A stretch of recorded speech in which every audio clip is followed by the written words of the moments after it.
The heavy insulated freezer door hung open on its steel hinges, resting like a broken jaw.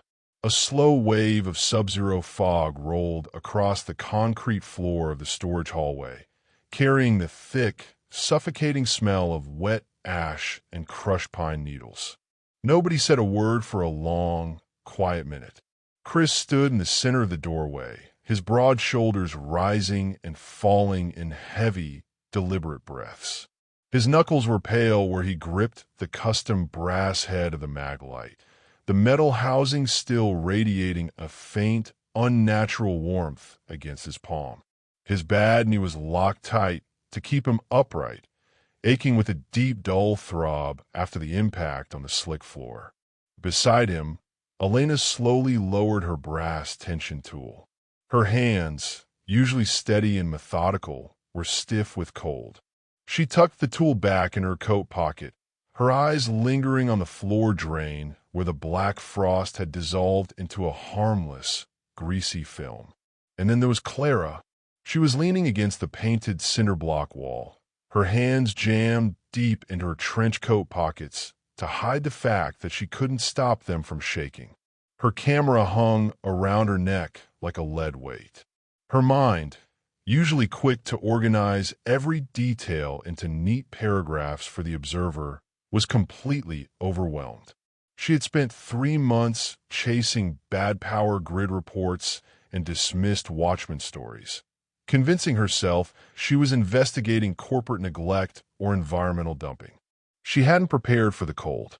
She hadn't prepared for that high-pitched, metallic shriek that felt like a needle pressed against the back of her skull. And she certainly hadn't prepared to see a gas station clerk stand his ground against a shadow with a beam of violet light. Chris clicked off the flashlight with a soft, heavy clack. The sudden drop in brightness made the hallway feel dim, swallowed up by the sickly yellow glow of the overhead fluorescent tube. He took a slow breath, blowing a faint plume of cold mist into the air, and turned to look at Clara. Seeing her pale face and trembling hands, the lingering adrenaline in his chest melted away, replaced by a deep, weary ache. "You okay, Clara?" Chris asked softly. His baritone voice was raspy, but the sharp edge from earlier was entirely gone. Clara swallowed hard, her throat feeling like sandpaper.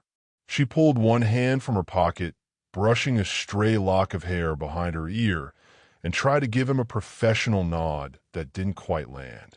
"I'm fine," she murmured, though her voice sounded far away, even to her own ears. I think so." Chris stepped out of the freezer, his boots making a quiet, wet sound on the linoleum. He didn't loom over her or crowd her space. Instead, he leaned back against the opposite wall, setting the heavy brass flashlight on the bottom shelf of the stocking cart. He pulled a dry shop towel from his apron and held it out to her. "Take a second," Chris said gently. "Your hands are freezing." Clara hesitated before taking the cloth, wrapping her cold fingers into the soft fabric. The simple, mundane kindness broke the surreal spell of the moment, bringing her back down to earth. "Chris," Clara began, her voice steadying slightly as she looked up into his tired, weathered eyes. "What was that? Don't tell me about light ballasts or coyotes. Please." Chris looked at her for a long moment. He didn't look angry, nor was he trying to stonewall her anymore. He just looked like a tired man who wished with all his heart that she hadn't been standing near that door. "I wish I had a clean name for it, Miss Vance," Chris said quietly, rubbing the back of his neck with a calloused hand. "Around here, we just call it the static. It's an old cold that comes up off the road when the night gets too thin." "And you fight it with a flashlight?" Clara asked, looking from his face down to the heavy brass ring on the maglite. "I keep the line clean," Chris corrected softly. He took a half step closer, his expression earnest and grounded. "Look, I know you're doing your job. I know you care about Roy Jacobs and Officer Hayes and all the folks in town who know something is wrong but don't have the words for it. I respect that about you, Clara. I really do. Clara looked at him, surprised by the quiet sincerity in his voice. But this isn't a story you can print in The Observer, Chris continued, his tone carrying a firm, protective weight. Not because I'm trying to hide from you, but because pushing into this dark gets people hurt. If that freezer lock hadn't given way. He paused, exhaling slowly. I wouldn't have been able to keep you safe in there. And I don't want to see anything happen to you. Elena stepped up beside Chris, giving Clara a small, sympathetic nod. He's telling you the truth, Clara. Curiosity is a good trait for a reporter, but out on Highway 42, it acts like a beacon. Clara looked down at the shop towel in her hands, then back up at Chris. The fear from moments ago was still lingering in her limbs, but beneath it, the quiet trust she had felt toward him from the beginning remained intact. He wasn't her enemy. He was just a man standing in the dark with a heavy light, keeping a quiet town from falling apart. I can't just unsee it, Chris, Clara said softly, though the edge in her posture had softened completely. Can't unsee what you saw, Clara, Chris replied, offering her a faint, weary smile. Nobody's a skin, you two. But look at you. You're shivering. Come on, let me pour you a fresh cup of coffee. He turned toward the counter, picking up his mag light and tucking it securely into his apron. Coffee's still fresh out front, Chris said smoothly, letting his familiar clerk warmth slide back into place. Come sit down in the booth for a minute. Let's get you warmed up before you head back out on the road. 20 minutes later, the front door chime rang out bright and solitary against the early morning stillness. Clara had finished her coffee, sat in the vinyl booth until her hands stopped trembling, and finally gathered her belongings.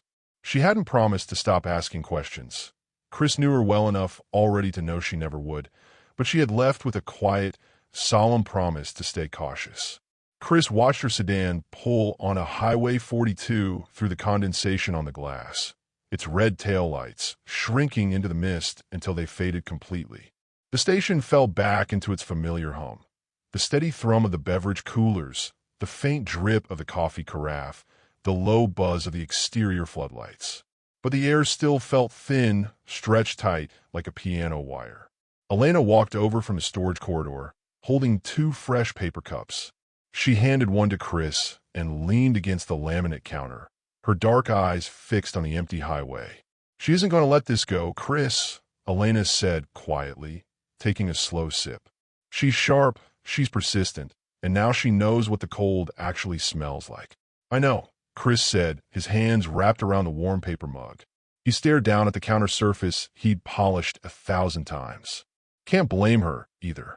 If you were sitting in a small town watching the world glitch around the edges and nobody gave you an honest answer, you go digging too. Digging gets people noticed, Elena pointed out, her tone practical rather than harsh. And the static isn't just drifting down the corridor anymore. That delivery truck, it didn't breach by accident. It hitched a ride inside an insulated cooler to bypass the ambient temperature outside. It's adapting. Chris nodded slowly. His bad knee gave a sharp, dull ache that reminded him just how hard he'd hit the concrete floor inside the walk-in. I felt it. The light burned it off, but the brass ring took a real hit this time. It felt heavier, thicker. Because the surge is building, Elena said. She set her cup down and reached into her satchel, pulling out a small brass frequency recorder. The needle on its face was twitching subtly, even now, pulsing to a silent rhythm coming off the dark fields out past the pumps. Highway 42 used to get a minor drift once or twice a month. Now we're seeing 3 incidents in 48 hours. If this corridor opens up any further, a flashlight and a brass ring aren't going to be enough to hold the line. Chris looked toward the back hallway, where the freezer door stood closed again, its latch wiped clean of frost. What happens if it reaches town? Chris asked softly. It wasn't a question he liked to ask out loud, but it had been hanging over him since Roy Jacobs walked into the diner with shaking hands. Oakhaven isn't built for this, Elena. They've got 3 deputy cars, a volunteer fire department, and a sheriff who thinks a blown relay is as bad as a Tuesday gets. If the static settles over Main Street, people are going to notice. And once panic starts, the static feeds on it, Elena finished his thought, her voice steady but grim. Unchecked fear makes the cold twice as dense. That's why perimeter guards exist. That's why you scrub the floors. And Clara, Chris asked, turning his gaze back to the empty booth near the window. What do we do about her? Elena paused, adjusting the strap of her satchel over her shoulder. We can't order her out of county, and trying to scare her off will just make her investigate harder. The best thing you can do is keep her close enough to watch over, but far enough back that she doesn't end up on the wrong side of the door when the next wave hits. Chris took a long, slow drink of his coffee, feeling the heat settle in his chest. Outside, the first faint streak of pale gray dawn was beginning to cut through the Nebraska dark, outlining the grain silos in the distance. She's a good kid, Chris murmured, setting his cup down beside the register. Reminds me of how I used to look at things back before I knew how deep the mold went. She's got grit, Elena agreed, offering a faint, rare smile. Just make sure that grit doesn't get her swallowed up. Chris pulled his polishing rag from his apron pocket and held it in his hand, feeling the familiar texture of the worn cloth. I'll keep the floor clean, Chris said, his voice dropping into that familiar, steady baritone. Whatever comes down Highway 42 next, we deal with it when it gets here. Elena gave him a firm nod, picked up her satchel, and headed for the front door. The brass bells chimed cheerful and clear as she stepped out into the crisp morning air, leaving Chris alone with the hum of the store, the smell of fresh hazelnut, and the quiet weight of a long road stretching out into the light.